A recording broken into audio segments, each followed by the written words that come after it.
Hello and welcome to the first ever Sunday Drives with Drift Dreams. New little segment I'm starting here on the Drift Dreams channel. I'm gonna do just a quick little Sunday cruise, talk about some stuff.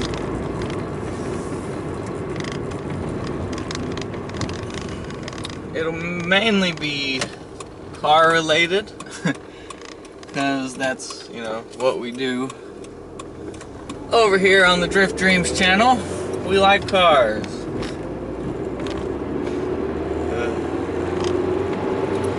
Today I'm going to talk about the EPA trying to take race cars. It's going to be a little more personal opinion than anything. I mean, I've read and done the research, and I know a lot of the facts. To me, it seems like it's something that will never happen. They put it in there, obviously they put it in the bill because they wanted it. But even as it currently sits, most of the laws that were written into that new section has been a law for a while, most of them since 1972. So a lot of it was just them rewording the laws. But even as it stands with the laws, most of the laws we have in place, if you put an illegal part on your car, they still have no authority as far as, taking you to jail or anything like that. The feds nor the EPA have any kind of jurisdiction there. So it, even if they do it, it's kind of like a principle thing. I don't see how they would enforce it. And then the amount of jobs that it would cause hurt for in the aftermarket performance parts, which we all have come to love, it would just be all bad.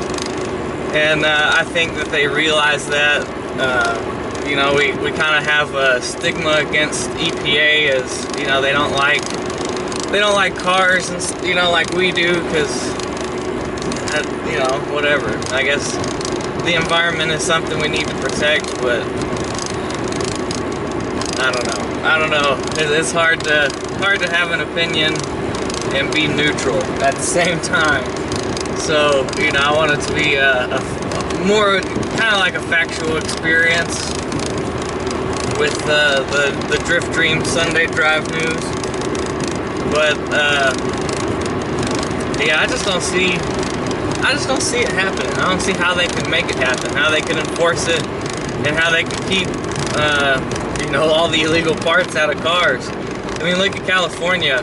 They've got, compared to here in Texas, they have some crazy smog laws and things like that. I mean, in Texas, it's pretty easy to get a car inspected and smogged, I guess, because we just don't have as many guidelines. You can do more to your car and still get it passed. Like, I have a SC300 with a 1JZ swap, and as far as exhaust, all it has is a flow-through, so it's pretty much straight pipe, but it passes here. That counts as a muffler here in Texas. So where in California you would never be able to get away with something like that, as far as what I've read and understand about it.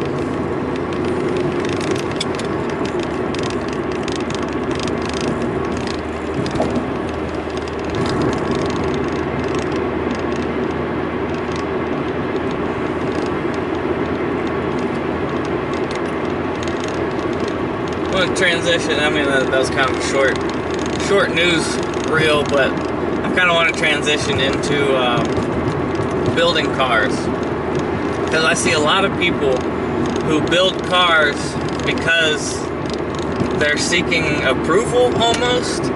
Like, they build their car because their buddies built their cars this way, or because that's, they don't build it for themselves, and that's the whole point of building a car, is to build it for yourself. it doesn't matter if Joe Schmo likes your car, as long as you like your car, because you're the one driving it. I mean, this is a 92 Mazda Protege. It's, you know, completely stock. Most people would call this a piece of shit car, but it's mine. And, you know, I've got no problem with you thinking it's a piece of shit car, because I quite enjoy this car. It is a great little, you know, it'd make a really good autocross car if I felt like putting the money into it. But with the drift build and everything else I've got going on, I just don't want to take the time to put money into this. But it's still mine, and it's still fun, and you know, you don't have to have some crazy high horsepower, you know, 200-mile-an-hour car to go have fun in it. I mean, if you took this thing as it sat to a racetrack, you would have a lot of fun. You would go really, really slow, but you would have fun, and that's kind of the whole premise. You know, build a car for yourself so that you enjoy it. You know, I want to get this drift car done as soon as possible, because that'll make these a little more interesting when we're driving around in it. And you know, you get the nice turbo sounds and all that stuff from the 1J. But you know, you gotta build it for you. I'm building my SC, which is why I'm not in it now. And that, you know, I could care less what anybody has to say about it. It's got stickers all up on the front. It's riced out, and I love it. That's how I like it. You know, it's a very JDM style, and you know, you can't complain about it too much. I love the Japanese car culture. Those guys really do build cars for themselves. I'm sure you've seen some of these that have like 19 exhaust tips and a wing that stands like 9 foot off of the trunk. You know, you've seen those Japanese cars, and I can almost guarantee you that none of the people who built those have any any reservations about their car or how you feel about it. You could tell them that their car is stupid and just too riced out. They don't care. They're not going to bother them at all. They're just going to get in it and drive it home and have a great time doing it. So when you get into a car building process, if you're a younger kid and you're about to get your first car, whatever, don't worry about what people are going to think about it. You know, you don't have to go get some crazy expensive car because you think it looks better or something like that. And this car was less than $1,000 and could not complain about it. I daily drive this thing, have a blast doing it. I'm not nice to it. You know, currently it probably needs a clutch. It's starting to slip here and there, but you know, I enjoy the heck out of it. And it just goes to show you that you don't need a ton of money to get a race car built, I guess.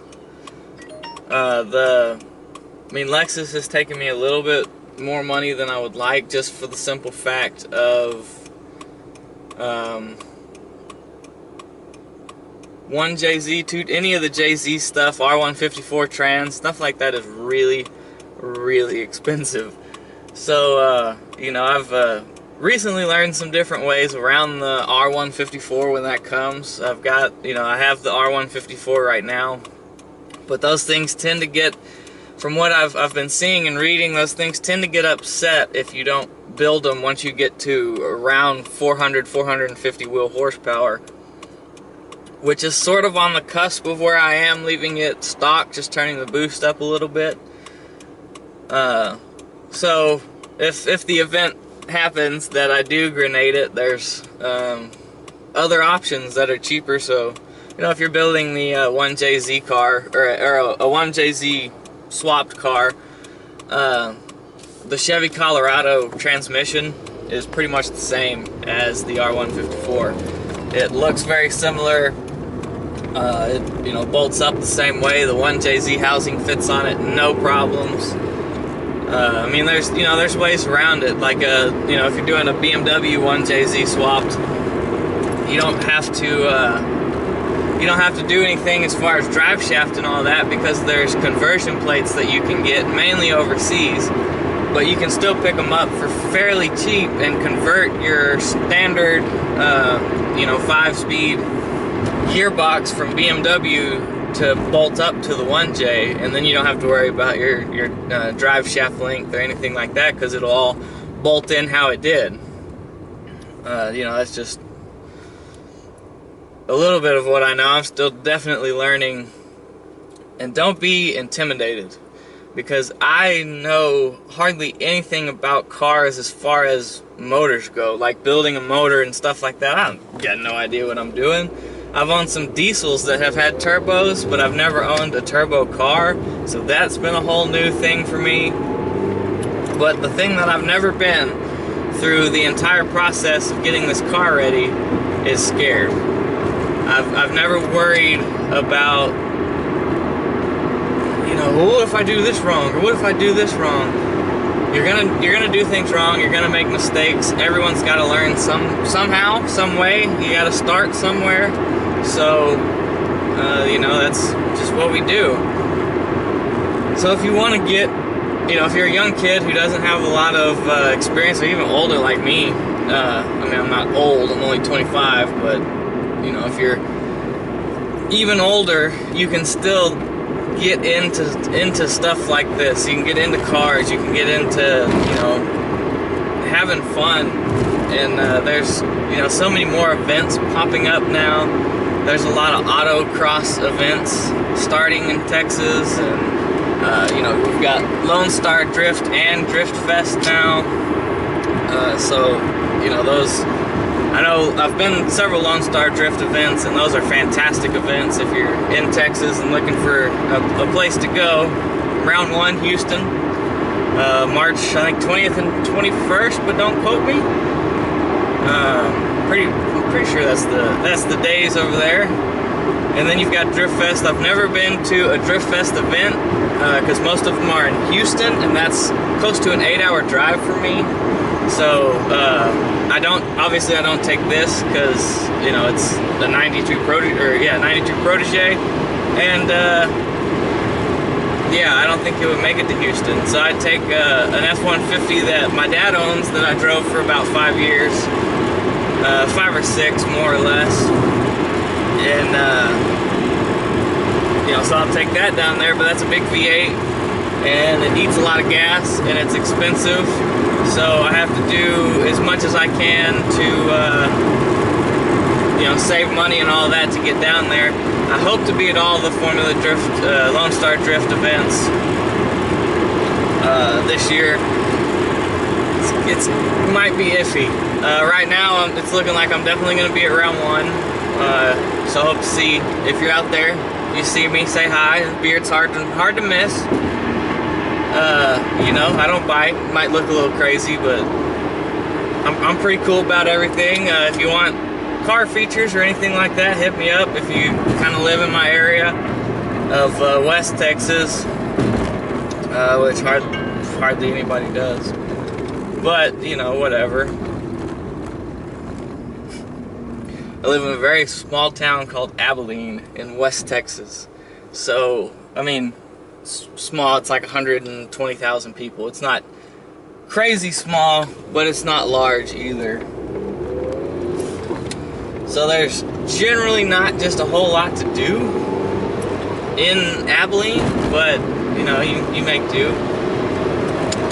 It's a good town to make videos like this in, because as y'all can see, I haven't hit hardly any traffic, because there's not traffic really here at all. You get that 5 o'clock rush hour, but it lasts till like 5:15 and it's over.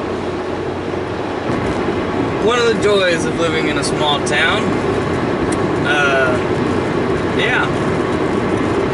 As far as where this is going, I hope everybody enjoyed it. I'm gonna be doing this every Sunday.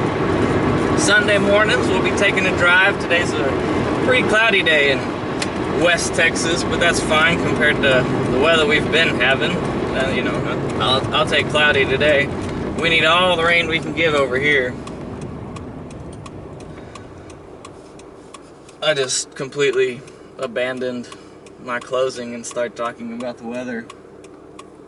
It's what I do. It's kind of funny to me to watch vloggers because of just how different it is, you know?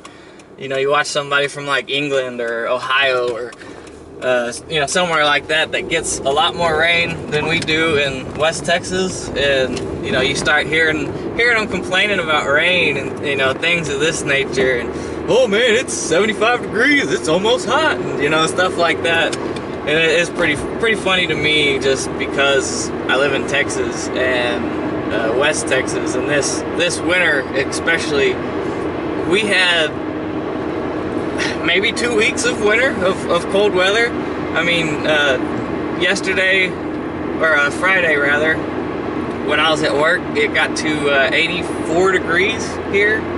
So, it's not much of a winter, and there's not a whole lot of moisture that we get. It tends to just be hot. So, we're definitely happy for rain and weather that's not just unbearably hot. I guess I'm gonna wrap it up here. Running out of things to talk about on this first Sunday drive. We will hopefully see y'all again right here on Sunday Drives with Drift Dreams.